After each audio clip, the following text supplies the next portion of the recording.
मक्का मी दुसरी तुम्हाला सजेस्ट करणार आहे ती श्री सीडची जी आहे ही रायडर अत्यंत प्रचलित व्हरायटी आहे। गंगापूर विभाग असेल, कन्नड विभाग असेल, वैजापूर विभाग असेल, या विभागामध्ये प्रचंड विक्री आहे। आणि श्री सीडची ही जी रायडर मक्का आहे कॅप्सूल दाना आहे, बिट्टी बारीक आहे आणि वजनदार आहे। 45 ते 50 क्विंटल एकरी उत्पन्न होतं आणि कमी पाण्यामध्ये येणारा वाण आहे।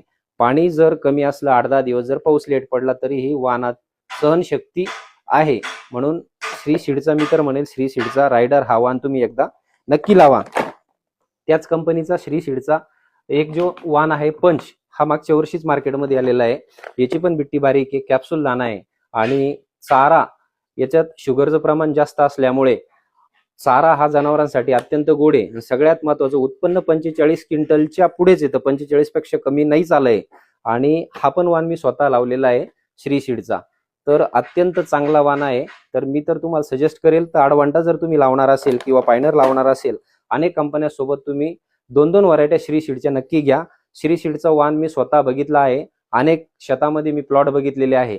तर आज आपण मक्काचा व्हिडिओ सांगण्याचं कारण असं आहे की मक्का क्षेत्रामध्ये असं आहे की एक जर पाऊस कमी पडला तर मक्काला काही येत नाही।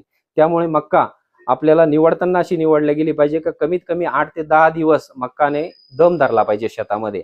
म्हणून मी सांगतो मित्रांनो, श्री सीडचं रायडर आणि पंच याची लागवड नक्की करा। शेतकरी मित्रांनो लक्षात ठेवा, योग्य बियाण्याची निवड हीच खऱ्या शेतकऱ्याची